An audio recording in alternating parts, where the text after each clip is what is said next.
Simon. Sí. Bueno, muy buenos días a todos. Vamos a iniciar esta segunda sesión. Bueno, antes de iniciar quisiera señalarles pues la perspectiva con la que aborda Barnard toda su obra, que es una perspectiva eminentemente teórica, que lo han retomado muchos autores de la teoría de la administración, que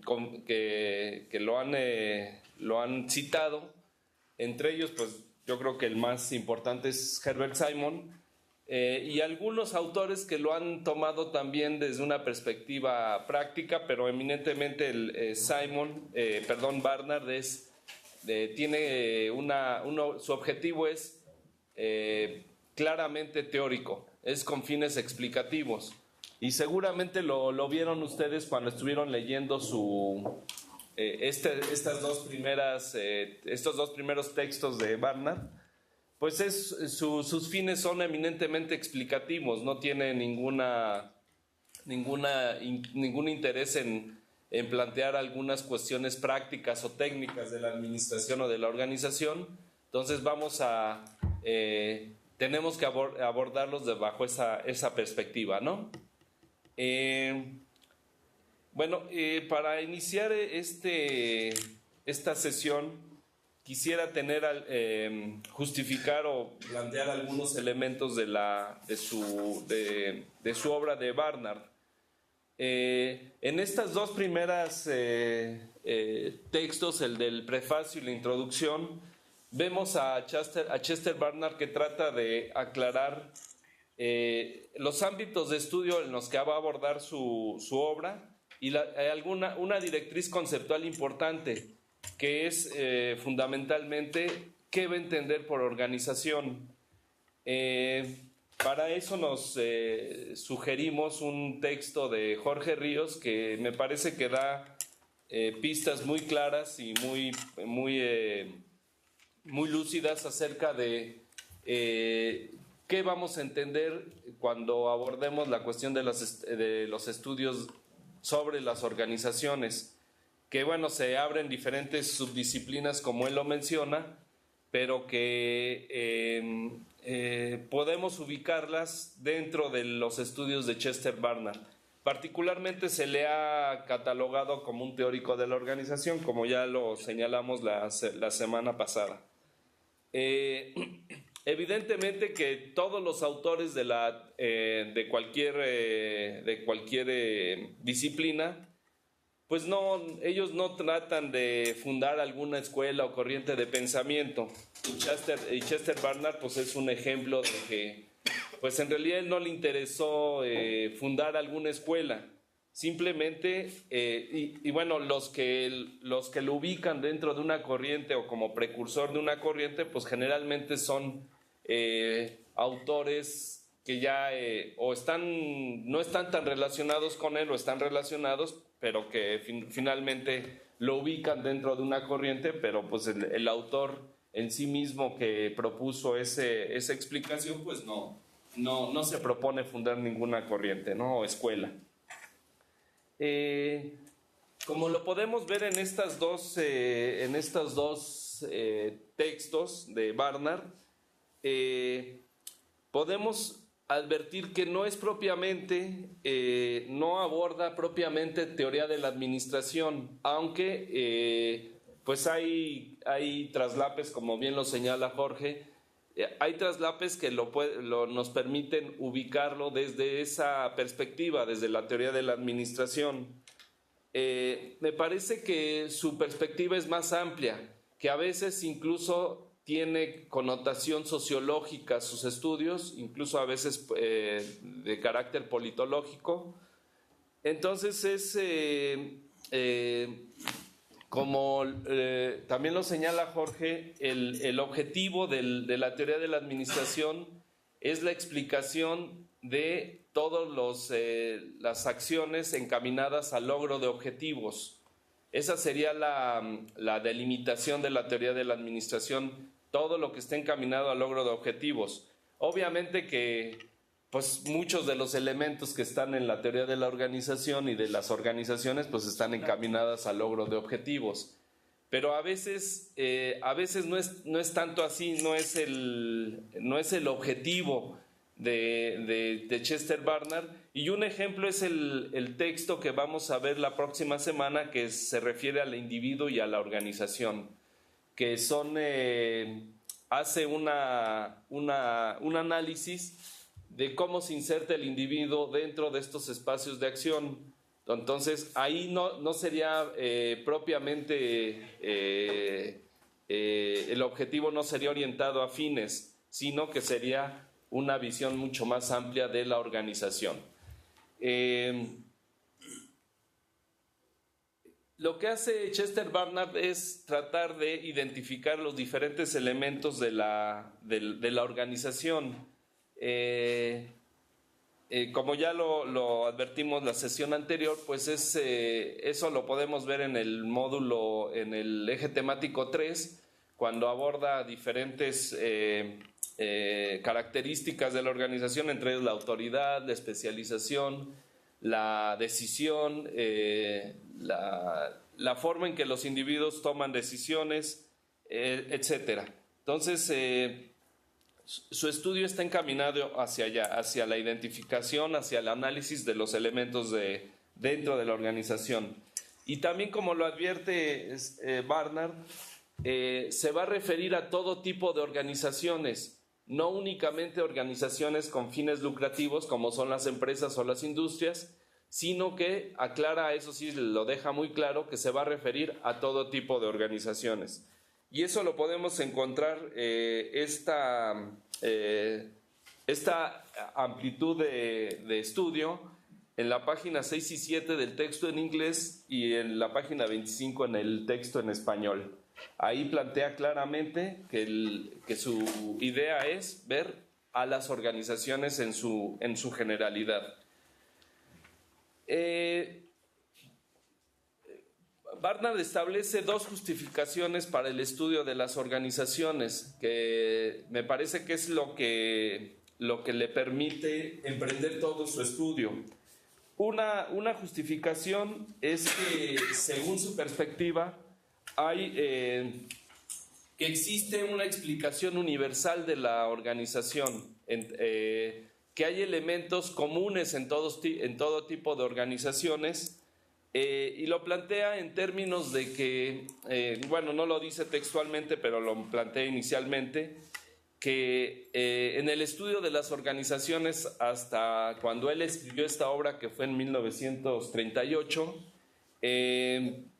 o 36 o 38, en 1938, señaló que algunos autores previos a él habían ya establecido algunas características de las organizaciones, y pues obviamente eso tiende a la conformación de un lenguaje propio de las organizaciones, que es un elemento fundamental para la construcción de una disciplina científica, por decirlo de alguna manera. Y eso va a repercutir en un futuro, quizá como también lo plantea Jorge, en una posibilidad de crear una ciencia de la organización. Lo que plantea Barnard en esta delimitación espacial es que su objetivo es el estudio del comportamiento humano en las organizaciones, y para él ya existen elementos previos, explicaciones previas que permiten conformar estas características en todas las organizaciones. Entonces, el primer elemento, la primera justificación que da Barnard es la existencia de una explicación universal de la organización. La segunda justificación que señala Barnard es que el estudio de las organizaciones no está muy suficientemente explicado dentro de las ciencias sociales. Según su punto de vista, es un campo no explorado dentro de las ciencias sociales. Entonces, lo que él procura es que traten de explicarse todos los elementos en las organizaciones en este contexto de la estructura social. Y eso lo podemos encontrar en la página 8 romano y 9 romano, del texto en inglés, y en la página 8 y 9 del español. Entonces, lo que estas dos justificaciones me parecen válidas para que Chester Barnard realice todo su estudio en el ámbito de las ciencias sociales. Y para identificar los dos elementos de las ciencias sociales, o sea, señalamos que las dos justificaciones es la existencia universal de características, y el segundo es acometer el campo de estudio de las organizaciones dentro de la sociología, de las ciencias sociales, perdón.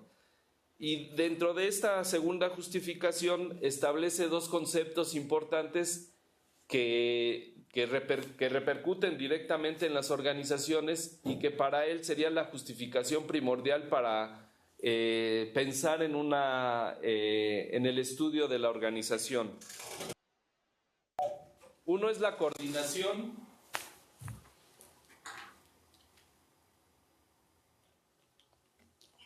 Uno es el concepto de coordinación, que posteriormente lo veremos en la siguiente sesión con la idea de la división del trabajo dentro de 2 sesiones.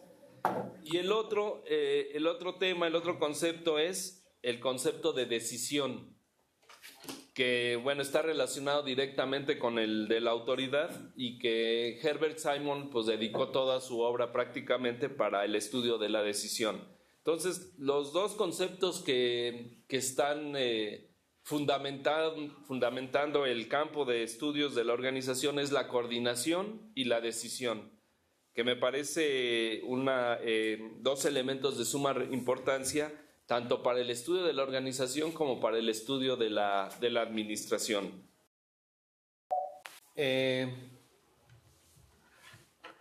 Chester Barnard advierte un peligro en la explicación del comportamiento humano. Esta es como podríamos decir, una aclaración, y señala que ha habido un peligro serio, en 1938 ya lo identificaba Chester Barnard, de restringir la explicación del comportamiento humano desde la economía, fundamentalmente desde la racionalidad económica, que para esas épocas pues ya empieza a perfilarse como un campo de estudio restringido desde mi punto de vista para entender cuál es el comportamiento humano dentro de las organizaciones. Y eso es lo que justifica posteriormente, y que lo menciona Chester Barnard con el tema de la racionalidad limitada, que después lo desarrolla con mayor profundidad Herbert Simon. Esas serían las dos justificaciones para el estudio de las organizaciones. Y después, en la página 4 en inglés y en la página 22 en español, da un concepto de organización que me parece importante, porque delimita muy bien a lo que se refiere este campo de acción de comportamiento humano. Y voy a señalar los elementos que están contenidos en este concepto de organización. Uno es la asociación de esfuerzos colectivos, que Chester Barnard menciona que deben ser identificables estas asociaciones de esfuerzos colectivos.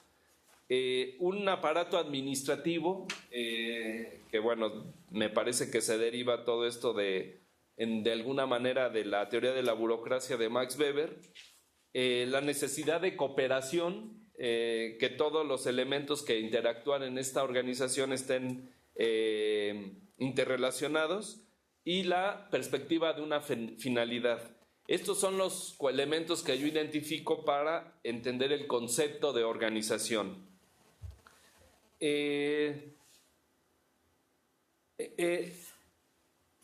Después,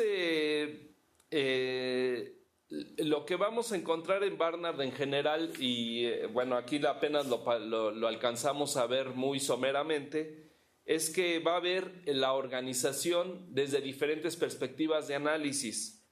Y por eso me parece muy pertinente el texto de Jorge Ríos, porque plantea esta necesidad interdisciplinaria en el estudio de las organizaciones. Finalmente, el comportamiento humano se comprende, no es fácil de comprenderse, es compleja la interrelación que se establece en las organizaciones, y por eso es necesario que dentro de las organizaciones, o para el estudio de las organizaciones, como también para el estudio de la administración, tengamos que recurrir a otras disciplinas para explicar todo lo que suceda al interior de ellas. En este sentido, pues no es un pensamiento unívoco, como parece a veces pensarse. Fundamentalmente dentro de la administración parece que a veces los campos de estudio están limitados a una sola disciplina, pero con Chester Barnard nos damos cuenta de que no es así, que el estudio de las organizaciones es multidisciplinario. Y me parece también que el pensamiento humano, pues actúa de esa manera, no es un pensamiento unívoco, sino que en nuestro pensamiento, en nuestra explicación, existe diferentes vertientes de estudio que están interactuando en nosotros para dar una explicación acerca del conocimiento de las organizaciones. Entonces, yo planteé estas perspectivas, y pues ahora sí que abrimos el micrófono para que lo que quieran comentar ustedes. Si alguien quiere participar.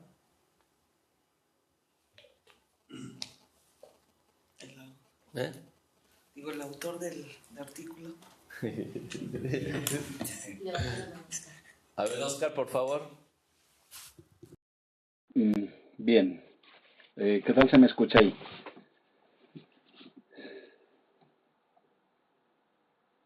¿Aló? Muy bien. ¿Sí? ¿Se me escucha bien? Bueno, vamos a iniciar pues por alguna parte, pero antes quiero hacer un comentario introductorio sobre algo que primero escuché en una conferencia de un científico español, que era el director del Museo de Arte, perdón, el Museo de Ciencia de la Caixa en Barcelona, Jorge Wagensberg, y que luego tuve la oportunidad de leerlo. Él decía, y luego le leí lo siguiente, decía: ni la naturaleza ni la cultura son responsables por las disciplinas ni por los currículos. Es decir, lo que estaba significando allí es que la manera como nos aproximamos a leer o a comprender algún aspecto de esa realidad que decidamos estudiar es una forma de modelación, ¿cierto? Y digamos que todo el andamiaje metodológico y teórico con el cual lo abordamos es un proceso de construcción permanente que inevitablemente nos lleva, de acuerdo con la formación, los intereses, las ideologías, también como lo señala el profesor Jorge Ríos, pues le van dando una característica muy singular a cada estudio o a cada programa de investigación. Bien, yo quiero señalar inicialmente algo, y es que me gustaría introducir el nombre de Elton Mayo por una razón. Porque bueno, igualmente de Mary Parker, porque inicialmente el profesor Mayo, que apunta a un trabajo de corte teórico, tiene una base empírica muy importante. Entre ellas, pues podemos citar los estudios de Hawthorne. En ese estudio, al final, él lo que quiere demostrar es que la eficiencia no es algo que solamente se logra desde una racionalidad técnica, sino que tiene que ver también con abrir un espacio a los aspectos no racionales del comportamiento humano, entendiendo en los aspectos racionales todo lo que hasta el momento la teoría económica había logrado, digamos, imponer o imprimirle a la organización, sobre todo a la organización del trabajo, como la llama Chester Barnard, ese tipo, digamos, de sesgo, que solamente los intereses económicos iban a digamos, a estar, serían los que matizarían la vida de la organización. De hecho, Mayo lo que demuestra es que, primero lo plantea, es que los aspectos no racionales del comportamiento humano son muy importantes en la productividad misma, al punto que esos aspectos no racionales son los que permiten en últimas fijar una cooperación más sincera y sostenida por parte de los trabajadores con la administración, quien es la responsable por los resultados. Quise hacer esta introducción porque veo en la lectura de Barnard algo muy importante, y es que él primero retoma lo que considera un sesgo en la concepción del concepto de organización, y sobre todo de ese tipo de organización que luego va a ir ubicando en lo que tiene que ver con la organización del trabajo. Luis ya había notado que él se refiere a un concepto mucho más amplio de organización, pero en cuanto a a él le interesa destacar que tanto la influencia de esa concepción del Estado como de la organización de la Iglesia marcaron un sesgo muy importante. Un sesgo donde, digamos, el mayor interés estaba centrado en la autoridad, que puede ser uno de los aspectos, ¿sí?, digamos, claves para entender este asunto. Pero el asunto de la autoridad puesto, por ejemplo, en las teorías clásicas, es un asunto que importa desde el aspecto de la legalidad que lo constituye. Digamos que no se presentan otras discusiones, ¿sí? Para él hay una especie, aprovechando también el planteamiento del profesor Jorge Ríos, pareciera que hay un traslape entre lo que son las teorías del Estado, ¿sí?, con las organizaciones de la sociedad en las cuales cabrían las empresariales. Porque en las primeras hay una perspectiva jurídico-normativa, es decir, esa racionalidad weberiana que comienza a poner de lado los hechos sociales de la organización. Entonces a mí me parece que, hasta lo que alcanzo a ver, la propuesta de Barnard es una propuesta que quiere profundizar en el comportamiento humano para tratar de explicar cómo es la dinámica y naturaleza de las organizaciones. Habría que advertir, o mejor, dejar como nota aclaratoria, que él no desvirtúa el propósito o el interés económico, ¿sí? Todo lo contrario. Lo que pasa es que quiere ampliar un análisis donde se incluya y no se deseche lo que él llama la experiencia del esfuerzo organizado, que es lo que en última él llama cooperación y es lo que hace que las organizaciones puedan pervivir. Lo que veo que él plantea, en coincidencia mucho con el texto del profesor Jorge Ríos, es en lo que se ha llamado interdisciplinariedad. Es decir, para él no solamente hay otro tipo de intereses no económicos, lo cual ha estado ya puesto allí en primer plano, que son fundamentales para tratar de entender lo que él llama el comportamiento, y en algunos otros autores la conducta humana de todos los miembros de la organización, que sería lo que ayudaría a ampliar ese enfoque del estudio sobre las organizaciones formales, desde, como él lo considera, una visión mucho más amplia para entender no solamente el funcionamiento de los sistemas de cooperación, sino de los comportamientos que ayudan a promover esa cooperación. En últimas, pienso que aquí también hay una perspectiva política. De hecho, desde los trabajos de Elton Mayo como los de Mary Parker, de alguna manera a ellos se les consideró una especie de procomunistas, ¿sí? Alejarse en aquellos días de un discurso netamente económico y plantear asuntos de lo social ya resultaba bastante complicado. Creo que él se enfrenta a una época muy difícil, y considero muy afortunado que el mismo Simon luego se hubiera ocupado también de una parte de su obra de la cual hace reconocimiento, que es como rescatar no solamente el comportamiento racional, sino también el comportamiento subjetivo, que son unas formas de decirlo de la obra de Barnard. Ese es el comentario por ahora. Muy bien, Oscar, muchas gracias. Jorge Ríos, por favor. Muy bien. Yo quisiera comentar 2, 3 cosas. La primera es que, bueno, ya desde su introducción en la pasada sesión, el doctor Luis Cruz mencionó, muy de pasada, puesto que era una introducción general, la importancia, por un lado, de Barnard, que ahora también la ha destacado, y sobre todo me quiero referir a que mencionó la influencia de Barnard sobre otro importantísimo autor, Simon. Yo a ese respecto, abonando a esa misma idea, quiero destacar cómo en estas primeras dos lecturas, el prefacio y el primer capítulo, que es la introducción, podemos ver, ya empezamos a notar la influencia de Barnard sobre Simon. Vean, por ejemplo, que en el prefacio habla de una necesidad de una terminología en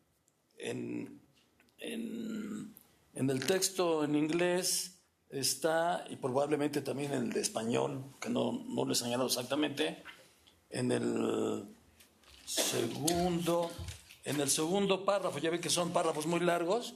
Bueno, el segundo párrafo dice, en alguna sección dice Barnard, además, si las... yo lo estoy viendo el texto en inglés, por eso puede ser que no coinciden mis palabras exactamente con el español, pero lo tengo señalado en inglés, perdónenme por hacer eso, pero no es una cuestión literal. Quiero decir nada más que dice él, además, si las cuestiones son consideradas no como prácticas, sino como problemas teóricos, el común entendimiento parece invariablemente que tiende a desaparecer tan pronto como la discusión se refiere a ilustraciones de sus respectivas tecnologías. Claro, porque estamos descontextualizando. Él acaba de decirnos que él ha notado cómo cuando los ejecutivos, o sea, gente práctica, no teóricos, discuten, hablan acerca de cualquier tema que tenga que ver con organizaciones del tipo que sean, muchas veces son empresas privadas, él ha notado que se entienden a pesar de que no hay una terminología común. Él lo que quiere destacar es que hay características universales o generales de las organizaciones. Bueno, y aquí de alguna manera ya está señalando Barnard con esta partecita que leí, de que el entendimiento común entre estos señores cuando hablan y de los académicos con mayor razón es importante que haya, y para que haya ese entendimiento común va a ser importante el que se tengan términos o conceptos para nombrar los diferentes fenómenos de las organizaciones.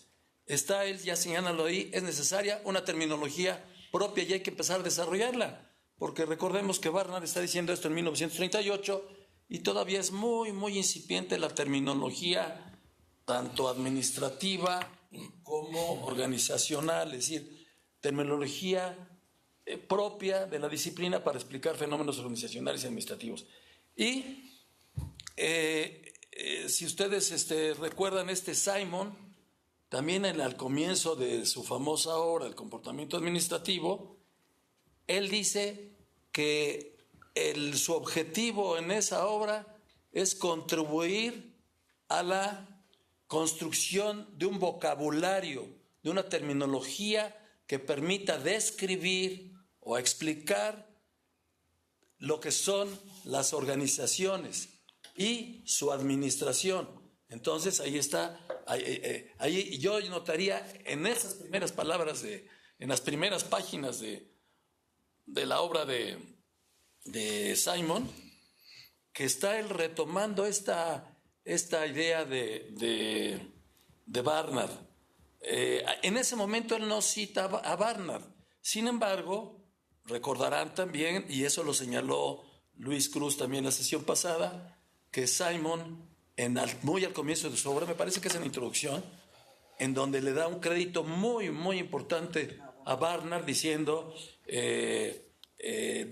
mucho de mi pensamiento se debe o ha sido influido por la gran obra de Barnard, ¿no?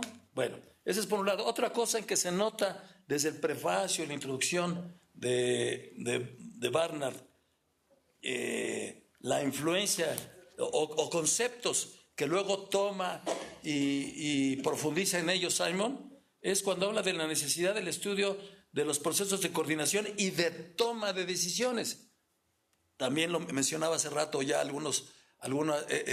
esta coordinación y toma de decisiones, Luis, y bueno, recordemos que el comportamiento administrativo de Simon es un estudio sobre los procesos decisorios en las organizaciones, incluso así lo dice el subtítulo de la obra, ¿no? Ese es por un lado. Por otro lado, quería comentar respecto a esto que acaba de decir Oscar. Oscar atinadamente, al mencionar a Elton Mayo y Mary Parker Follett, dijo que Elton Mayo hacía notar que la eficiencia tenía que ver no solo con el pensamiento racional del hombre, sino que también intervienen factores no racionales del comportamiento humano. Él señaló eso continuo. Y a ese respecto yo simplemente quiero agregar que notemos que Elton Mayo fue muy criticado por esas conclusiones en las que él calificaba el pensamiento de los obreros como un comportamiento no racional. Además hablaba del comportamiento irracional del grupo. Si ustedes recuerdan, Elton Mayo, porque además quiero destacarse porque no, sí tiene buena parte de justicia esa crítica. Elton Mayo habló del comportamiento irracional de los grupos porque ya no estaban prestando tanta atención a los sistemas de incentivo de tipo taylorista y él descubre la importancia de la organización informal, que es la que hace que los obreros individuales, sin ponerse de acuerdo formalmente en ninguna junta ni nada, simplemente por comunidad de intereses, muchas veces no hicieran caso a los sistemas de incentivos, porque les importaba más quedar bien con el grupo que quedar bien con los supervisores, con los jefes, y sobre todo les importó menos el que al no hacer caso a los sistemas de incentivos, ellos estaban dejando de ganar. Por eso estaban dejando de ganar el incentivo. Entonces, por eso Elton Mayo y colaboradores dijeron, es un pensamiento irracional del obrero. No, ¿cómo es posible que no se estimule igual que antes se estimulaba con los incentivos, si esos le van a permitir ganar más, y en cambio se escudan tras su grupo y prefieren de alguna manera boicotear los sistemas de incentivos? No les hacen caso. Y decía yo, el obrero lo que está diciendo, no, yo no quiero, eso ya lo descubrieron todos los estudios de Elton Mayo, yo no quiero que los compañeros de trabajo me llamen el rompemarcas, ¿sí? Porque al romper yo la marca, al hacer mucho caso a los incentivos, estoy poniendo en evidencia que podemos producir más y más rápidamente, y a la larga eso va a significar a que nos bajen el salario que ganamos por pieza o como sea, por las tarifas. Entonces, pues quienes criticaron, sobre todo sociólogos de Elton Mayo, decían, bueno, él considera ese pensamiento irracional, porque para él es irracional que no hagan caso a los incentivos, pero para los trabajadores no tienen nada irracional. Están viéndolo con lo que, bueno, a lo mejor Marx hubiera dicho, pues es conciencia de clase, ¿no? Están defendiendo sus intereses no a cortito plazo, sino a largo plazo. Bueno, ese es todo lo que quería decir por el momento. Bueno, muy bien. Pues sí, interesante traer a colación estos autores que desafortunadamente no los vamos a ver, pero que sí contribuyen a explicar una parte del comportamiento humano y que después estas conductas irracionales de los obreros, pues ya después las identificó Douglas MacGregor, ¿no? Que ya estableció diferentes tipos de motivación para los empleados, que no solamente es de tipo económico, sino que es más, yo lo llamaría subjetivo, más no irracional, sino que ya sale propiamente de algo tan concreto como es los estímulos. También quisiera anotar pues la necesidad de una terminología propia.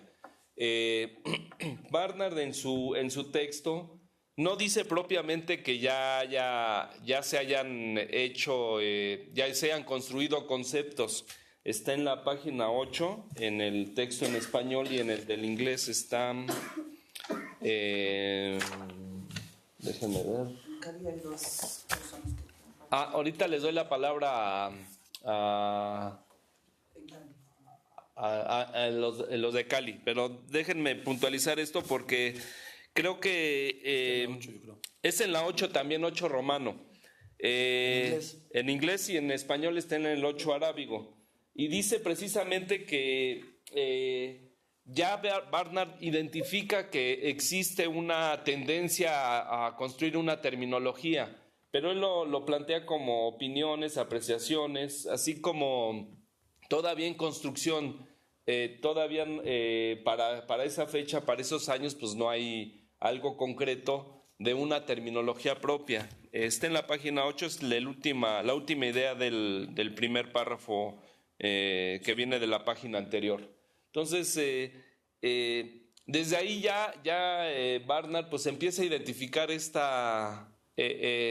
estos planteamientos de la necesidad de construir un lenguaje propio de estas disciplinas y que pues es fundamental para cualquier conocimiento, ¿no? Para construir un conocimiento científico, vamos a plantearlo así, pues es necesario tener identificado un concepto unívoco, por lo menos, no unívoco, pero por lo menos ya tener plenamente conciencia de que a qué nos estamos refiriendo con ciertos conceptos que seguramente ustedes también lo habrán notado en administración y fundamentalmente en la teoría de la administración. A veces es un poco complicado, a veces un concepto puede tener diferentes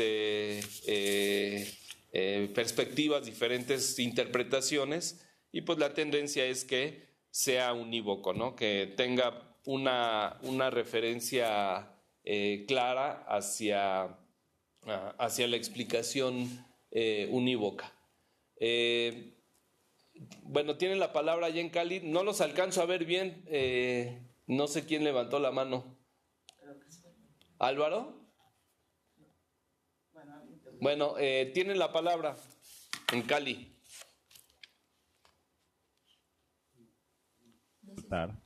Es que tienen que abrir el micrófono. Vamos a empezar de atrás para adelante, del texto en español en la página 25, cuando se hace alusión a nivel general de los traducido al español de los elementos dirigentes o los ejecutivos y administrativos.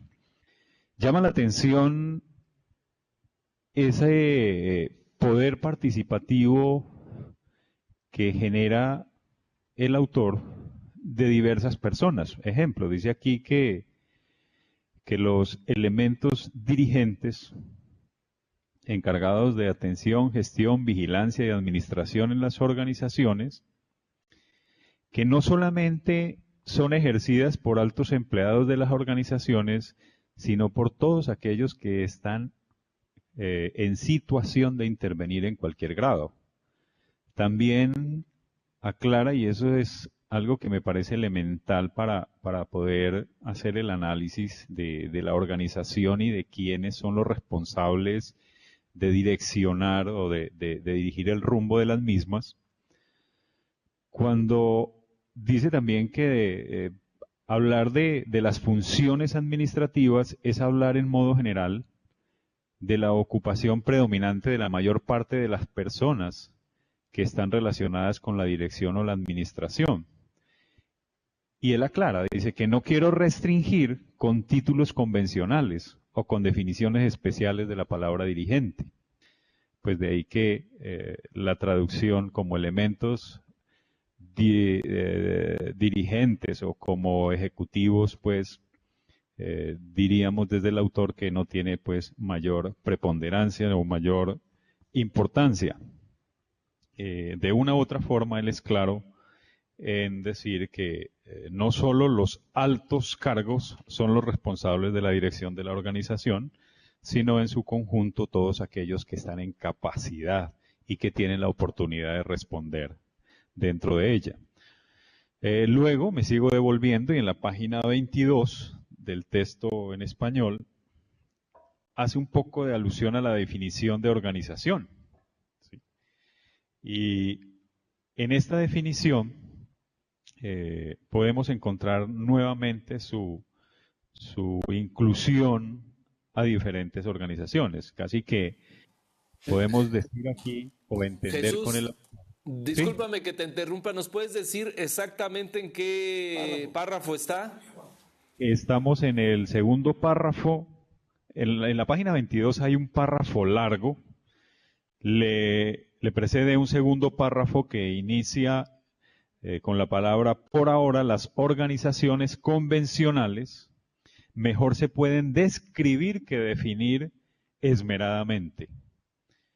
Desde ese punto. Perdón, en el texto en inglés está en la página 4 arábigo. Bien. ¿Ya estamos todos ahí? Y son las organizaciones formales, dice en inglés, a lo que este señor equivocadamente le pone organizaciones convencionales. Convencionales, exacto. Eso formales.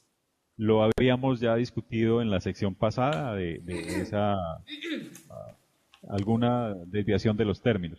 Sí. Dice, lo más importante entre ellas son asociaciones de esfuerzos colectivos y a las que es posible y usual darles el nombre definido, con funcionarios o directores reconocidos, con razones de existencia susceptibles y de ser fijadas próximamente desde la óptica del gobierno o desde cualquier otro tipo de organización. Entonces él está haciendo la división entre los tipos de organización que podemos encontrar desde la sociedad civil y las empresas como tal, y le da una importancia fuerte a todas estas organizaciones. No es excluyente, es decir, que no estudiaríamos desde el autor solamente las empresas del sector real que producen bienes o servicios, sino todo tipo de organización que apunta a algunos objetivos sociales. Y él plantea que la organización tiene esa tendencia social y no solamente una tendencia económica o una tendencia productiva. Otro elemento adicional que resalto allí del texto y que ya el doctor Luis lo planteaba, la relación de la sociedad con la organización y hasta qué punto la ciencia misma que se ha encargado de estudiar o las disciplinas que se han encargado de estudiar la empresa y la organización han entendido esa relación trascendental y que aquí el autor quiere resaltar fuertemente. Habla de unas características de la organización y dentro de esas características de la organización obviamente resalta su intención con la cercanía o con la participación o con el desarrollo de la sociedad. ¿Quién o cómo encontramos el estudio de la organización? Y entonces ahí hace alusión, y obviamente quizá por la época en la que se encuentra el autor, habla de la insuficiencia del estudio. Dice que se parte de un concepto general, se asume que la organización tiene una identidad general, pero que cuando se investiga minuciosamente sobre el tema, se encuentra que esa generalidad pues no es altamente representativa y que no hay estudios suficientemente arraigados que permitan definir con claridad los elementos y las características de la organización. Y por último, la influencia estructural y casi ideológica que puede o que ha generado la organización del Estado y la organización de la Iglesia. Entonces, para advertir que muchas de estas organizaciones modernas u otras organizaciones que han surgido lo han hecho a partir desde la concepción del Estado y la Iglesia, que algo lo estudiaba en algún momento con Taylor, esa inclinación a ese tipo de organización que pues dejó ciertos elementos para las organizaciones modernas que desde algunos puntos de vista han sido fuertemente criticadas y en otros acogidos. Entonces, ahí hay varios elementos que incitan pues a desarrollar algo de polémica, de discusión, a profundizar en el autor sobre esos diversos elementos. Obviamente por el año en el que se encuentra, pues no encontramos los insumos suficientes para pensar en la organización moderna. Hoy tendríamos, y el mismo autor hoy tendría muchísima tela donde cortar para hablar de la organización y de la clasificación que se puede hacer claramente hoy de las organizaciones desde la concepción de organizaciones productivas, u organizaciones del sector real con servicios y productos, u organizaciones de carácter social. Y entre estas organizaciones de carácter social, pues diverso tipo de organizaciones, que cada una de ellas tiene ciertos perfiles administrativos y ciertas formas de entender los objetivos que ellas persiguen. Gracias. Muchas gracias, Jesús. Bueno, si no pidió alguien la palabra, voy a hacer dos comentarios. Creo que hace dos puntualizaciones importantes Jesús. Uno es que las decisiones, yo lo equipararía con las decisiones, no solamente están en los altos niveles jerárquicos, sino que es una cualidad que existe en toda la organización, en todos los niveles. Y eso también después lo retoma Herbert Simon. Señala que siempre existe una necesidad de tomar decisiones en todos los niveles, y por eso también me parece que desarrolló muy bien esta idea de la racionalidad limitada. Y la otra característica es esta necesidad de identificar los elementos universales a todo tipo de organizaciones. Y pues plantea así, los ejemplos que señala pues son diversos, lo hace precisamente atendiendo a esa necesidad de identificar a todo tipo de organizaciones, que existen elementos universales en todas las organizaciones, y me parece que eso es lo que va a procurar Chester Barnard a lo largo de todo su libro, ¿no? Aquí menciona gobiernos, departamentos administrativos, iglesias, universidades, uniones laborales y hasta equipos de fútbol. Entonces, los ejemplos pues no son gratuitos, pues son para señalar que son todo tipo de organizaciones, no solamente, como bien lo señala Jesús, no solamente organizaciones de tipo productivo, ¿no? ¿Alguien más quiere participar? Adelante, Oscar. Bien, sí, solo quiero agregar lo siguiente. El término racionalidad significa una cosa en filosofía, también dependiendo de los autores que se estudien, y en administración ha ido adquiriendo desde sus comienzos ciertos, digamos, connotaciones. Me explico. En filosofía, dicho de manera general, uno podría decir que el término significa formas de estructurar el pensamiento, ¿sí? Que tiene que ver con formas de conocer. Y en ese sentido uno encontraría, por ejemplo, subdivisiones como racionalidad objetiva y racionalidad subjetiva. Ahora, en el campo de la administración, el concepto de racionalidad casi que ha sido de manera obvia tomado como racionalidad objetiva. Entonces, cada vez que se habla de racionalidad, parece ser o se apropia como algo objetivo. Entonces, al otro lado se han colocado las palabras irracional, ¿cierto? O subjetiva. Si nosotros miramos para mirar el caso de los tres autores, de Mayo, Barnard y Simon, vemos que por un lado aparece el concepto de racionalidad generalmente visto desde la racionalidad objetiva, ¿cierto? Pero también al otro lado, cuando se habla de comportamiento no racional, comportamiento subjetivo o irracional, como lo nombra alguno de ellos, se está refiriendo más a las emociones, los sentimientos, los prejuicios, es decir, asuntos que son difíciles de objetivar, a eso me refiero, ¿cierto? Si miramos, por ejemplo, lo que hace Simon cuando habla del comportamiento racional y el comportamiento real, él está haciendo digamos, una distinción entre lo que él considera es lo que la organización espera del comportamiento del trabajador, que lo llama comportamiento racional, que es de tipo normativo. Por ejemplo, un manual de procesos, de procedimientos, es eso, ¿cierto? Un manual de funciones cumple ese papel. Mientras que el comportamiento real, ¿sí?, es la manera como la gente se desempeña en realidad. Y no es que eso carezca de racionalidad, eso tiene su propia racionalidad, solo que es una racionalidad que va más allá de lo que espera la organización al normatizar su comportamiento. Y, digamos, esto lo pone en un terreno que yo lo llamo como un ajuste gradual, ¿no? Digamos, es la tensión, permítame la expresión natural, que se da en la interacción entre el individuo y la organización, una organización que sigue las pautas de quienes toman sobre todo las grandes decisiones, o las decisiones más estratégicas, si se quiere. Muy bien, gracias, Oscar.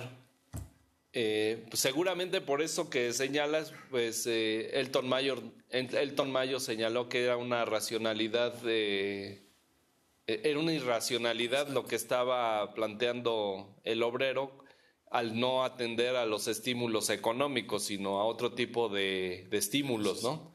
Entonces, seguramente tiene esa connotación, y me parece interesante lo que señalas porque la racionalidad objetiva es aquella que, pues yo la equipararía como la racionalidad instrumental. Parece que la han encajonado en esa vertiente, y pues no, pues la racionalidad va más allá de ello, ¿no? No es un concepto que esté únicamente entendido en esa perspectiva, pero en el siglo XX, en el siglo anterior, pues parece que era la única racionalidad, ¿no? La racionalidad económica, y pues parece que el concepto de racionalidad pues se quedó muy corto, ¿no? En el siglo XX por lo menos, ¿no? ¿Alguien más quiere participar? Yo pensaría, Sí, adelante. profesor, Adelante, yo pensaría, por ejemplo, me suscita un interés en el avance de lo que va la conversación. Por ejemplo, poder rastrear cómo evoluciona o cómo se fundamenta el concepto de cooperación, no solamente desde los ingenieros, desde la perspectiva ingenieril, sino desde la aparición de los humanistas. Por ejemplo, ¿qué hay de Mayo a Simon pasando por Barnard, ¿cierto? Yo con esto no estoy pretendiendo insinuar que él haya servido como un puente, no necesariamente. A lo mejor uno termina encontrando más la clave en Barnard, pero me suscita el interés de mirar cómo evoluciona ese concepto de cooperación, porque va a ser un concepto muy importante. Un concepto que por demás hoy hay que mirarlo también en relación con la competencia o con el competir. O sea, hoy hay que analizar el concepto de cooperar al mismo tiempo que se revisa el de competir.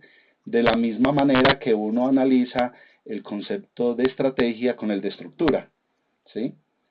Aunque en realidad esa especie de, yo no diría dicotomía, pero como de doble naturaleza que tiene la estrategia, da para que se permita un análisis tanto desde el competir como desde el de cooperar, ¿verdad? A mí me suscita el interés saber eso. Hasta ahora pues no lo he leído, a lo mejor exista, no sé, y alguien podría decirme algo al respecto. Bueno, pues precisamente eso se planteó en algún encuentro que estuvimos Cayo, Oscar y yo, referido a la investigación, ¿no? La investigación que con estas ideas de los estímulos económicos y de tratar de publicar lo más que se pueda, parece que ya es una característica el competir y no cooperar, ¿no? El cooperar para descubrir nuevos conocimientos o para profundizar en algún conocimiento, sino simplemente para pues publicar más, ¿no? Sin necesariamente proponer nuevos conocimientos, ¿no? ¿Alguien más quiere participar? Aquí. Maestro de casa, por favor. Bueno, a riesgo de meter un poco de ruido, quisiera introducir otro concepto dentro del trabajo irracional, que sería el trabajo enajenado, ¿verdad? Categoría que manejó Marx, que manejaron Erich Fromm y manejaron corrientes que tratan de analizar cómo la respuesta, sobre todo a finales del siglo XIX, principios del XX, para lograr este famoso comportamiento racional, era sacarle la vuelta y producir el trabajo enajenado. Ahí se diferenció el que unos pensaban y otros actuaban, ¿verdad? Cosa que brillantemente se regresó con Simon a la idea de que todos trabajaban y pensaban, ¿verdad? Que no podíamos hacer esa separación. Sin embargo, la tentación al trabajo enajenado ha seguido por muchos años para tratar de lograr una coordinación más fluida, ¿verdad? Entonces, creo que estas categorías ahora estamos en oportunidad de revisarlas, porque ante los avances tecnológicos, digamos de la última mitad del siglo pasado para acá, se ha venido gradualmente reduciendo la necesidad del trabajo enajenado.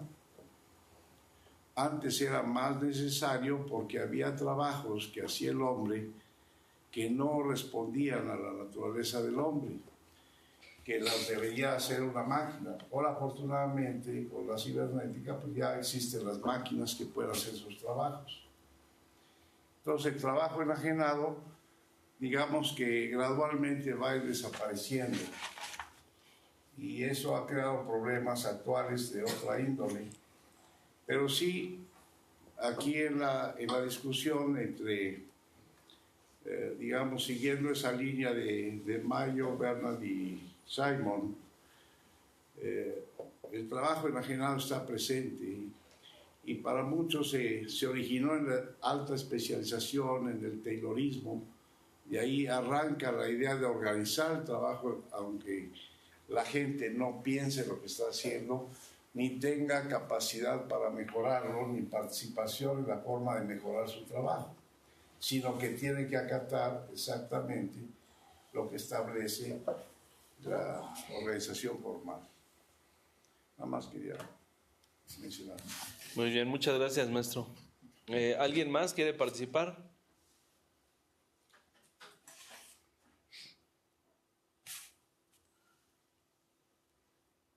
¿Alguien quiere participar? ¿Cayo?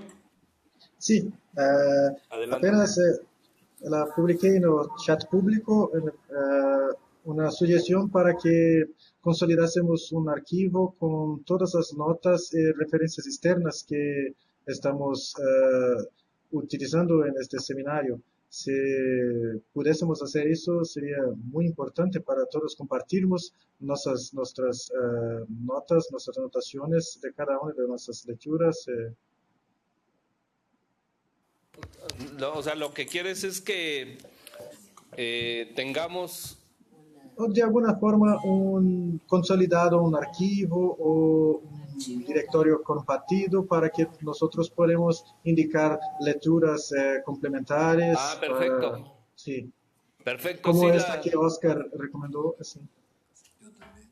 Sí, yo, si quieren, bueno, en Cali seguramente tienen todas estas lecturas que las vimos en el seminario anterior, pero yo se las envío en el transcurso de la semana. Sí.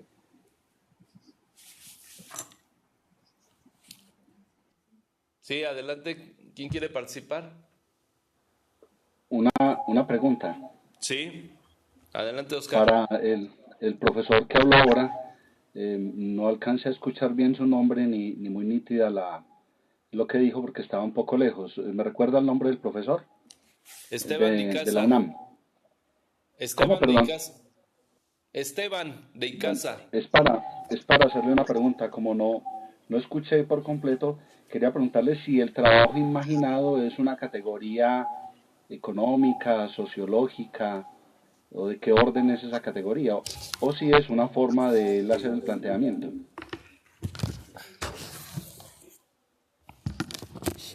La referencia es al trabajo enajenado, no imaginado, ¿eh?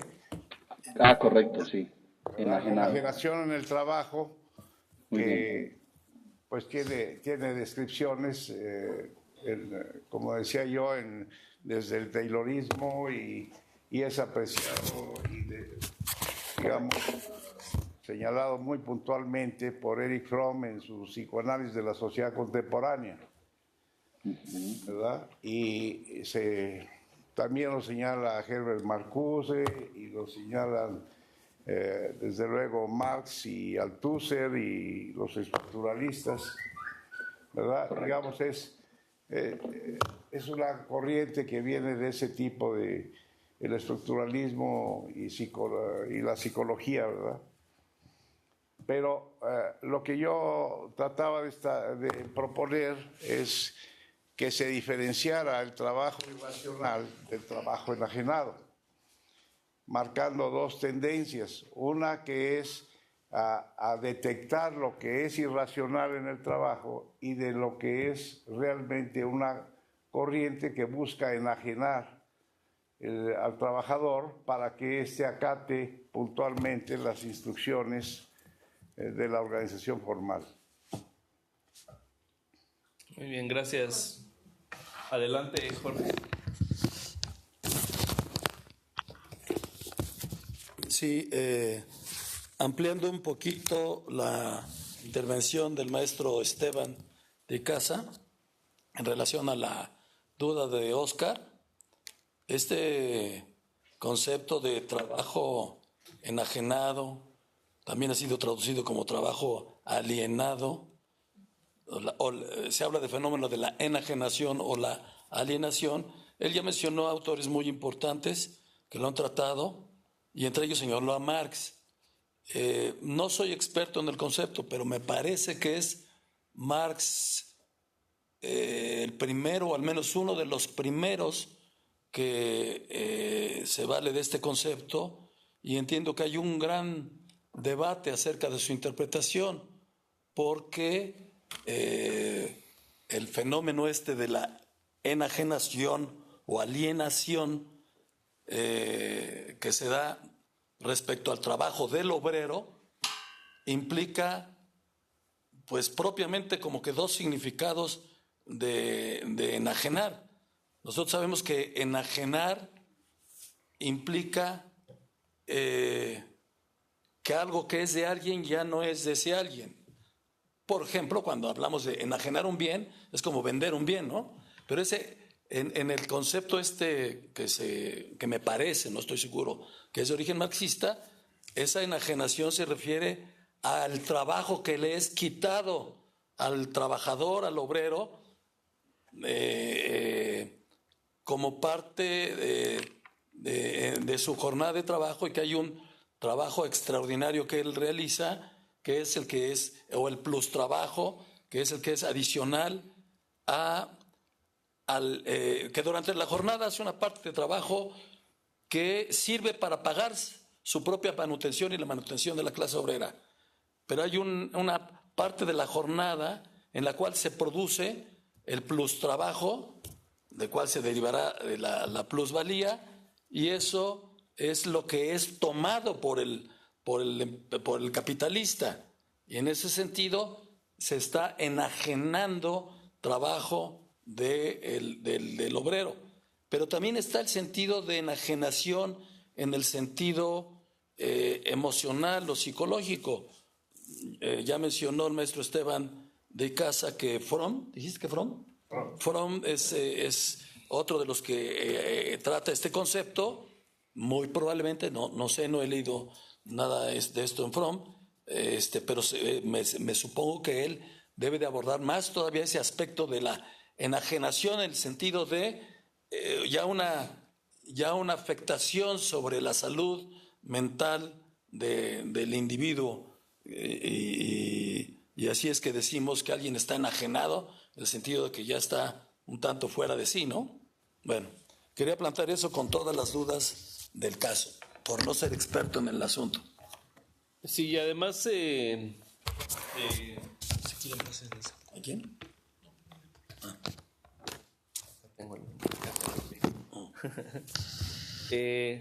Bueno, aquí nos metemos en este ámbito de explicación de la administración. Creo que está muy relacionado esto con la administración, y pues también advertir que pues Barnard va más allá de ello, ¿no? No está propiamente en esta perspectiva del trabajo enajenado, y lo plantea muy claramente cuando advierte este peligro que existe real en el estudio de las organizaciones al ubicarlo únicamente desde la perspectiva económica. Hacer un hombre económico exclusivamente, cuando sabemos que el hombre es complejo y tiene diferentes... se puede estudiar desde diferentes puntos de vista. Entonces, eso lo tiene muy claro Chester Barnard, aunque pues es interesante anotarlo porque parece que ahí está una de las distinciones entre el estudio de las organizaciones y el estudio de la administración. La administración como técnica, como práctica, parece enfocada únicamente a esta racionalidad económica, a esta racionalidad instrumental, que es muy claro que va más allá de ello. Que en alguna ocasión Omar Aktuf ha señalado que la administración es el brazo armado del capitalismo, ¿no? Precisamente por esta perspectiva delimitada únicamente a la racionalidad instrumental, ¿no? O a la racionalidad objetiva de la que hablaba Oscar. ¿Alguien quiere participar? Adelante, Cali. No sé. Tenemos, bueno, yo aquí tengo una inquietud, que hay un apartado del texto que no logro captar muy bien. Es en la página 23, en la parte de la introducción, en el primero y segundo párrafo. Dice algo así como que se cree que el esfuerzo organizado es normalmente fructífero y que el fracaso de la organización es lo anormal. En la quinta línea empieza, sexta línea, se cree que el esfuerzo organizado es normalmente fructífero y que el fracaso de la organización es lo anormal. Posteriormente, en el siguiente párrafo, empieza, a mi modo de ver, de pronto una ampliación de esa explicación al verlo desde la cooperación y lo que estábamos hablando ahora de la enajenación y de la función de los individuos dentro de la organización, cuando dice, más de hecho, la cooperación fructífera en o por la organización o por las organizaciones convencionales es la condición anormal y no la normal. Entonces, ahí aparentemente pues como que contradice una frase con la otra, pero al entenderla de pronto desde el punto de vista de, no sé si sería muy atrevido decir una crítica que le hace Bernard al concepto que en ese momento se está manejando, al poco despliegue que hay acerca de la asociatividad en ese momento, él está diciendo que es precisamente esa cooperación fructífera lo anormal que exista en ese momento. Sí, lo estaba revisando en inglés, creo que está en... Sí, en la página 5. Está en la página 5, está en la página 5. Viene de la 4. Ajá. Me imagino que ahí Barnard está criticando, en esa parte en particular, está criticando que se crea que en las organizaciones formales, yo creo que se refiere a organizaciones establecidas aquí, ¿no? No, sí son organizaciones formales. ¿Formales? Sí, sí es organización formal. Dice formal organization. Ok. Pero haciendo una interpretación de Barnard, ¿no serían organizaciones establecidas para distinguirlo de la organización formal y de la organización informal? Bueno, yo creo que está hablando de organizaciones formales establecidas. Establecidas, ¿Sí? sí. Ok. Porque yo creo que ahí lo que está criticando es que se cree que la cooperación es una cualidad para hacer organizaciones eficientes. Y lo que él está estableciendo, bueno, es mi interpretación, no sé si estoy en lo correcto. Y yo creo que aquí lo que señala Barnard es que no es que sean eficientes, no es para ser más eficiente la cooperación, sino que es una necesidad de cualquier organización para alcanzar sus objetivos. O sea, es una cualidad de la organización el que se necesite cooperación y no para hacerlas más eficientes. Que posteriormente también lo advierte Simon, ¿no? En su libro, El comportamiento administrativo también se refiere a ello, ¿no?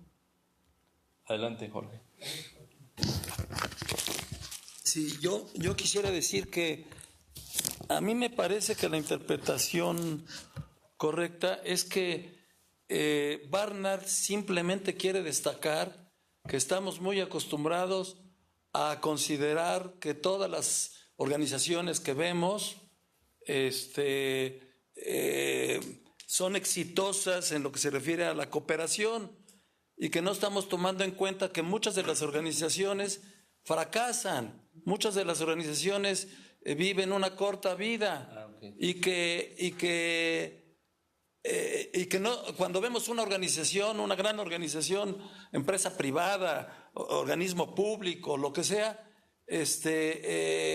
como que asumimos automáticamente que todas son como ellas y no estamos tomando en cuenta que esas son las sobrevivientes, dice él, que son muchas las que por falta de cooperación, precisamente, que es la esencia para él, y tiene creo que toda la razón, la esencia de la organización es la cooperación, que por falta de cooperación tuvieron una corta vida o murieron. Por eso más adelante, en el párrafo que sigue, pone como ejemplo que casi como uno de los pocos ejemplos de una larga vida organizacional es la Iglesia Católica Romana. Dice solamente esa y otras, dice algunas universidades, etcétera, pero un ejemplo muy claro, muy destacado de que es de las pocas que ha vivido por siglos y siglos, ¿sí? Le agregaríamos, entre otras muchas razones, por una gran capacidad de adaptación, ¿no? Claro. Pero eso no es lo que dice él, simplemente dice que estemos cautos con la idea de que la cooperación se da muy fácilmente y por lo tanto las organizaciones todas son exitosas. Las vemos y vemos una organización, una gran empresa privada, por ejemplo, que a lo mejor tiene ya 50, 100 años, las que presumen de tener 100 años, pues él está destacando que como que son la excepción, ¿no? No es lo más común. Sí, ya recordé que creo que al final de esta, bueno, no al final, en esta parte se refiere a que normalmente las organizaciones que se crean pues perduran, ¿no? Regularmente. Bueno, aquí también habría que indicar cuáles son los objetivos, ¿no? Si son los objetivos, por ejemplo, las empresas, pues sí corren más riesgos de no ser, de dejar de existir, ¿no? Porque pues tienen un fin que la sustenta, que es el fin de lucro. Y si no tienen ese fin de lucro, pues no tienen razón de ser, ¿no? Yo creo que no se refiere a eso, Barnard, pero sí ya recordé que se refiere más bien a que regularmente las organizaciones tienden a permanecer y porque se da este proceso natural de coordinación, ¿no? Que es una parte, que es la naturaleza de las organizaciones, ¿no? Si me permiten un ejemplo rapidísimo, de unos segundos, es cuando yo era niño y sabía que había la empresa de aerovías, de aerotransporte, TWA o la Pan American Airways, pues creíamos que eran para toda la vida. Las dos ya desaparecieron, ¿sí? Y la Standard Oil, bueno, todavía está ahí, ¿verdad? Pero, en fin, él está hablando de que, cuidado con que nos quedemos con la idea de que todas perduran para siempre, ¿no? Sí. Sí. Y que el que no lo hagan bien es porque no hay, porque lo que está diciendo, creo yo, es la cooperación es algo complejo, difícil y no demos por sentado que se da fácilmente. Así es. ¿Alguien más quiere Buenas. participar? Adelante. Sí, acá en Cali. Adelante, Cali. Eduardo, de la Universidad del Valle. Adelante. Retomando el concepto de enajenación que el doctor Jorge Ríos planteaba con relación a la parte del trabajo que se enajena a la clase obrera, en la parte del prefacio, la página 9, en el segundo párrafo, ¿sí? Hay un concepto como mucho más amplio, en el cual, digamos que se podría mirar también como enajenación. Dice, la indagación acerca del concepto universal de la organización. Sospecho que fue obstaculizada por largo de la historia del pensamiento, atañente a la naturaleza del Estado y de la Iglesia. El núcleo de ese pensamiento se refiere al origen y a la naturaleza de la autoridad. Sus consecuencias resultaron ser un legalismo que impide aceptar los hechos esenciales de la organización social. ¿Sí? Entonces, en esa parte más adelante, atañen a una teoría del derecho. ¿Qué quiere decir esto? Para mi interpretación, que esos poderes sociales, esas organizaciones, lograron, a través de la legitimación de sus necesidades, de una u otra manera, apropiarse, ¿sí? A lo largo de la historia de los poderes, ¿sí? A través del derecho, todo quedó mediante una norma establecida donde ellos, tanto Estado, Iglesia y otras organizaciones, para cubrir sus intereses, se basaron en los elementos legales. Entonces ese sería como otro elemento que podemos ver como la enajenación, pero ya de un sentido mucho más amplio, donde ellos prácticamente toman el poder absoluto en las organizaciones y las instituciones. Bien, ¿me repites tu nombre? Discúlpame. Eduardo Escobar. Edward, me parece muy buena tu puntualización, pero muy bien se refiere precisamente a eso que señalas. Pero aquí lo que me da la impresión es que Barnard ve un problema de verlo las organizaciones a partir de la naturaleza del Estado y de la Iglesia, porque se redujeron en demasía a legalismos. Lo voy a leer en español. Dice: la indagación acerca del concepto universal de la organización, sospecho que fue obstaculizado por la larga historia del pensamiento referente a la naturaleza del Estado y de la Iglesia. O sea, él lo ve como una limitación que lo hayan visto desde esa perspectiva. Y lo advierte, ¿no? Lo advierte que va más allá de ello. En la siguiente afirmación, el núcleo de este pensamiento se refiere al origen y a la naturaleza de la autoridad. sus consecuencias resultaron ser un legalismo que impide aceptar los hechos esenciales de la organización social. Entonces, lo que me da la impresión, me parece muy buena la observación que haces, porque nos permite ver que pues Barnard va más allá de ello, no va únicamente a la naturaleza de este Estado y de la Iglesia, sino que tiene otras características, otras cualidades que me parece que lo va a tratar de subsanar a lo largo de toda su obra, ¿no? Adelante, Oscar, por favor. Respecto del fracaso de la cooperación, para Barnard es algo que es recurrente en la historia de la humanidad. Y en su análisis, digamos, ubica dos cosas. Dice que en gran parte el fracaso se debe a la influencia de las fuerzas externas. Es decir, está hablando de fuerzas sociales que están más allá de la organización y con las cuales sugiere hay que lograr cierto nivel de equilibrio, que es un poco lo que encontramos hoy pues en todo el análisis estratégico de las organizaciones, ¿cierto? Digamos en las teorías más modernas de este asunto, que hemos pasado de lo que llamaba antes un equilibrio estático a un equilibrio dinámico por efectos de la complejidad. Vemos que eso ha estado también allí, pero también se lo atribuye a lo que él denomina la perversión de la naturaleza humana, y destaca aspectos como el egoísmo, la falta de solidaridad. Esa parte que hasta ahora pues no la veo desarrollada, probablemente más tarde lo esté, me permite ver cómo va apareciendo también ahí las fuerzas del competir. Con esto no quiero decir que entonces competir se contrapone a cooperar y que no funciona, no, es decir, en la realidad las dos cosas funcionan, pero creo que ese será motivo pues de otra conversación. Gracias, Oscar. ¿Alguien más que quiera participar? De acá de Cali. Adelante, Jesús.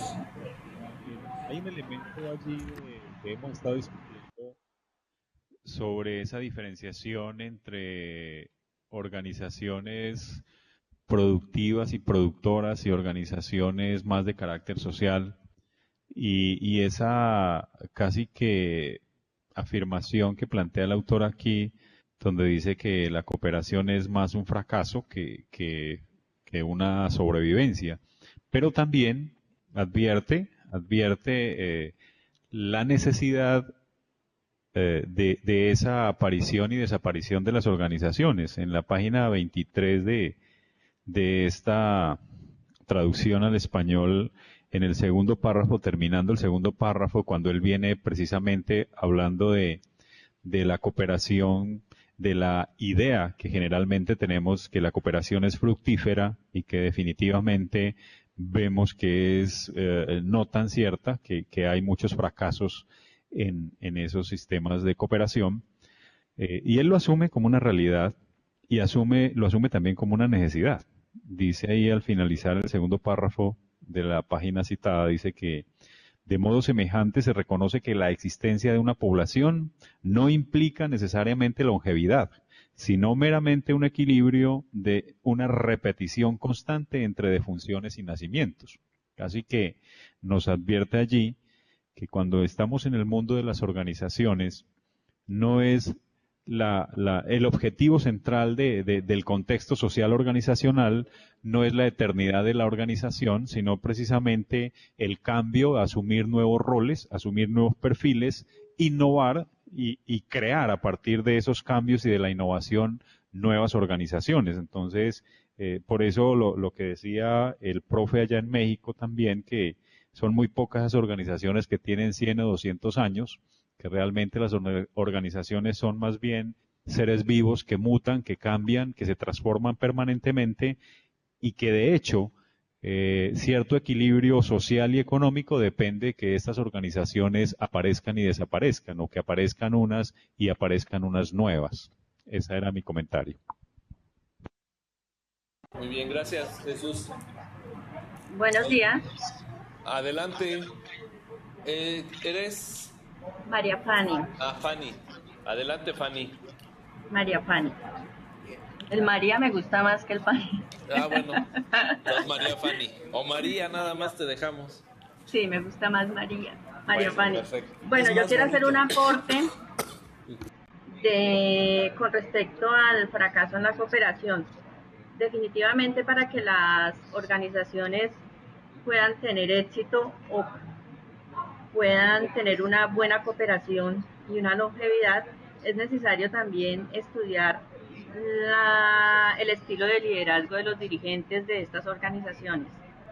Y estudiarlo no solamente su estilo, sino también de la región de donde son estos dirigentes, porque la región marca la pauta de cómo va a ser el comportamiento de ellos.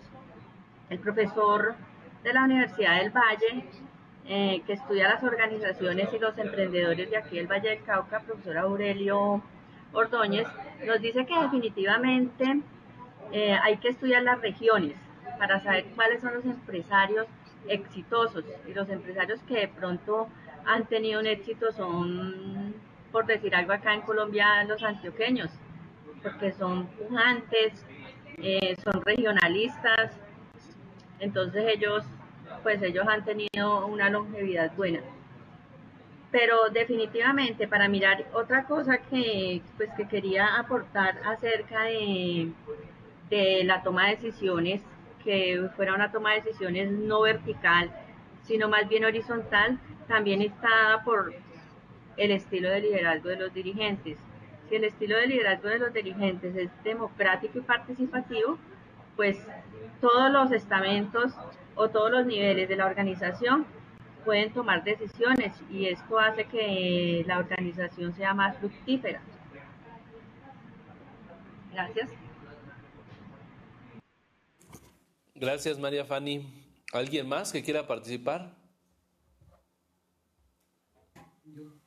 A ver, aquí José Luis de aquí de la UNAM. ¿Se me acerca esto o no? Sí. Esteban, sí, pero está en la mano.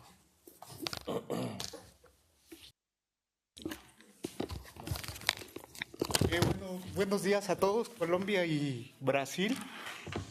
Nada más quiero complementar un poco el comentario que va a hacer la profesora, porque aunque muchas investigaciones actuales, digamos, respecto al liderazgo dentro de las organizaciones, los estudios, digamos, internacionales que se han hecho desde los años 60 principalmente, refieren que finalmente la percepción de los líderes dentro de las distintas organizaciones, ya sean públicas o privadas, como las clasificamos generalmente, solo es la percepción del directivo o líder, como lo quieran considerar, que ahí también hay una controversia, solo es la percepción lo que de alguna manera está determinando su comportamiento, que finalmente está muy, muy relacionado con lo que es su éxito dentro de las organizaciones. Porque como lo dice Barnard también, mucho del comportamiento de todo ser humano está determinado por las organizaciones, pero no sabemos hasta qué grado es justamente el ser humano que está, digamos, fuera o dentro de estas, está llevando ciertos comportamientos hacia ella, y finalmente ella también determina su comportamiento. Entonces, establecer esos límites o ver hasta qué punto uno influye sobre otro, creo que es la complicación que de alguna manera tenemos, que podría también decirse que hasta cierto punto, pues, si nuestro comportamiento está determinado por las organizaciones, parecería que todos esos factores externos que también, como lo dice Barnard, determinan que sobreviva o no, pues finalmente yo creo que sea complicado, porque pues finalmente el ser humano es el que las hace, las decisiones, todo, cómo lo integra, pues ya por el simple hecho también de decir que si es emotivo, si es racional el ser humano, pues desde ahí ya tenemos una gran complicación, y que finalmente se deja ver en el trabajo del doctor Jorge Ríos, cuando también dice que por qué tantos enfoques, si al parecer hay un mismo objeto de estudio. Pero este objeto de estudio pues también sabemos que está influido por los intereses, que él bien lo dice, y estos intereses pues también tienen que ver con las creencias del ser humano. que ya establecer la línea entre lo racional y lo emotivo, pues yo creo que tenemos un gran problema. Entonces, tal vez yo creo que el estudio de las organizaciones tiene mucho que ver con la parte del comportamiento del ser humano, pero ya estudiarlo, pues creo que por ahí hay una gran complicación que tal vez deberíamos considerar. Y bueno, eso es todo, ¿no? Una duda. Sí. Cuando hablas de la percepción, claro, ¿no? La percepción. Además, una pequeña duda para que nos aclare, o por lo menos a mí, José Luis Arias. Y es que cuando él habló de la percepción de los líderes o de los que ejercen el mando, sí. ¿Te refieres a la percepción que de ellos tengan los colaboradores? No, me refiero a la percepción en general. Porque sabemos que ¿De la percepción de quién? Sí, la percepción llamémoslo así, del director mismo, del ejecutivo mismo, que tiene respecto tanto de la organización como de todo lo externo. Bueno, y en la organización, pues obvio que incluye a sus trabajadores. Bien, gracias. Ok, sí, es interesante porque creo que en el siguiente texto que vamos a ver de Barnard viene algo de esto que está señalando José Luis y que ahorita salió por María Fanny. Bueno, aquí yo plantearía dos problemas. Uno, el problema es de que si las organizaciones moldean el comportamiento humano, se han hecho críticas a este respecto, incluso se han señalado que las organizaciones son entes pues, totalitarios del comportamiento humano, si los pretendemos ver desde ese punto de vista, pero también parece ser que efectivamente, como señala José Luis, pues sí hay una referencia del hombre, o sea, el hombre es el que finalmente decide y define ciertos comportamientos dentro de las organizaciones. Lógicamente ahí está la complejidad, pues cómo se produce esto, ¿no? Cómo se produce esta interrelación entre los individuos para producir un tipo de comportamiento grupal, ¿no? Colectivo, que algunos eso lo podrían denominar como cultura, ¿no? Cultura organizacional. Es compleja esta relación, ¿no? No es tan fácil determinar quién está moldeando a quién, ¿no? Yo me inclinaría a pensar que pues es el individuo que es el que está definiendo buena parte de los comportamientos. Cuando entran en contacto con otros individuos, pues producen un comportamiento que es único, es colectivo por parte de ellos. Y me parece que Barnard sí hace una precisión importante en su obra. Creo que no lo he visto explícitamente en alguno de sus capítulos, pero parece que sí está consciente de que no nada más el comportamiento colectivo que se produce en las organizaciones es producido por la organización, sino que también está involucrando al individuo, ¿no? A la persona que está ahí influyendo en la organización para producir un tipo de comportamiento, ¿no? Me parece que sí está consciente en ese sentido Barnard de esta problemática, ¿no? Que no la aborda lo suficientemente, pero es por un problema más quizá de espacio de su obra, ¿no? De lo que trató de estudiar. Y de alguna manera lo está reconociendo en ese capítulo que se refiere a la organización informal, ¿no? La organización informal es donde se está produciendo todo este tipo de intercambios, interrelaciones entre los individuos que generan un tipo de comportamiento, ¿no? ¿Alguien quiere participar? Ya adelante, Jorge. Digo, mientras alguien se anima, yo aprovecho para decir que me parece muy buena, muy atinada la participación de José Luis y lo que ahora destaca Luis Cruz. Por supuesto que es importante, es muy compleja esa interacción individuo-organización y yo creo que finalmente hay una mutua influencia, ¿no? Y es tan importante que por algo Simon, basado en Barnard, aunque siguió él con profundas investigaciones, quiero decir Simon, pero siguió, por algo el subtítulo de su famoso libro, el más famoso quizás, es no el subtítulo, el propio título es El comportamiento administrativo, y se está refiriendo al comportamiento de las personas. Y por eso él se apoya mucho en las teorías psicológicas que hay en el momento. Y también por algo el propio Barnard, el capítulo que sigue es el individuo y la organización. Ahí, si bien como señala Luis, no puede entrar, no dijo eso Luis, pero indirectamente dice no pudo entrar tan a fondo porque su obra es más breve. Pero al menos reconoce la importancia del comportamiento al dedicarle un capítulo del el individuo y la organización, ¿no? Que tiene como una sección, la sección 3 romano es el comportamiento de los individuos, y ahí se refiere a este tipo de problemas, aunque deje quizás nada más planteados algunos problemas, ¿no? Así es. ¿Alguien más? Si quieren ir. Adelante, Oscar, por favor. Luis, sí, sobre lo que venían diciendo que esto de quién cambia a quién y decías tiene que ver con la manera como interactúan los individuos, depende también del enfoque desde donde se le examine. Por ejemplo, en el tema de cultura organizacional, hoy podemos ver, digamos, dos grandes corrientes, que a su vez pueden contener otras escuelas, y son lo que algunos denominan la corriente corporativa, ¿cierto? Y otros, otra que también se denomina el humanismo, desde el radical humanismo.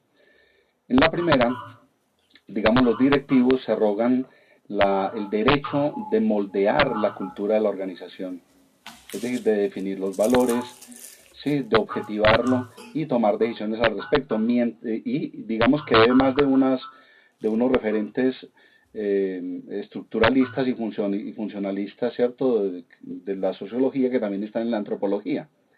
Y por otro lado, los de la escuela radical humanista consideran que eso corresponde a una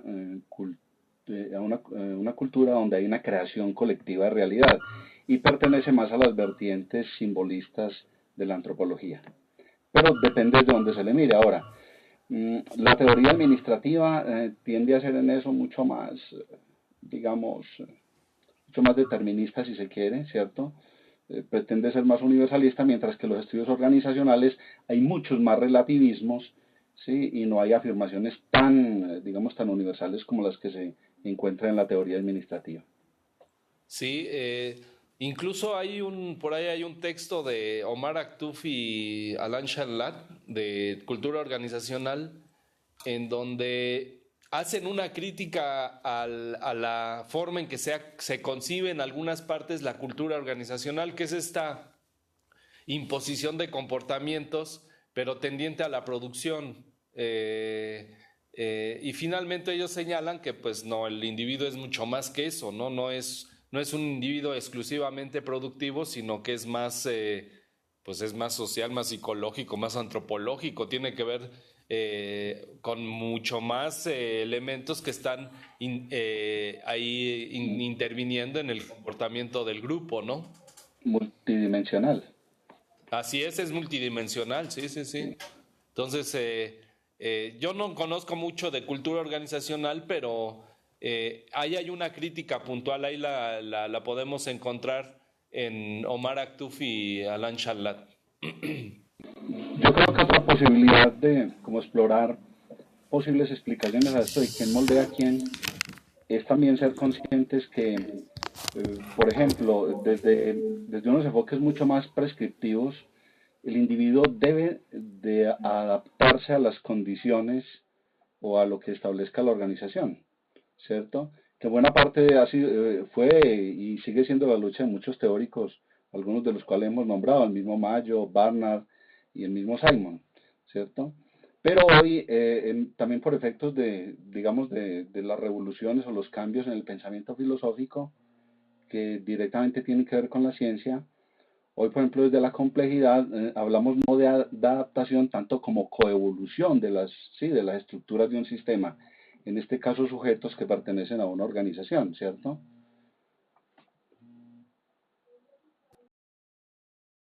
Bueno, ¿quiere participar José Luis? Sí, vamos un comentario respecto a lo que es la cultura organizacional. Creo que independientemente de los enfoques que mencionó Oscar, de hecho todos esos llevan implícita una idea que me parece muy importante, y es el hecho de que finalmente la cultura organizacional lo único que está reflejando es una forma de ser de los individuos.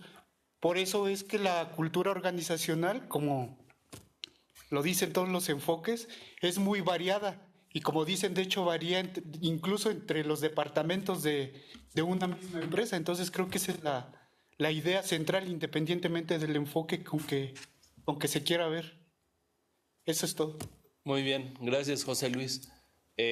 Bueno, pues si ya no tiene ninguna participación, ningún comentario, pues ya daremos por concluida la sesión.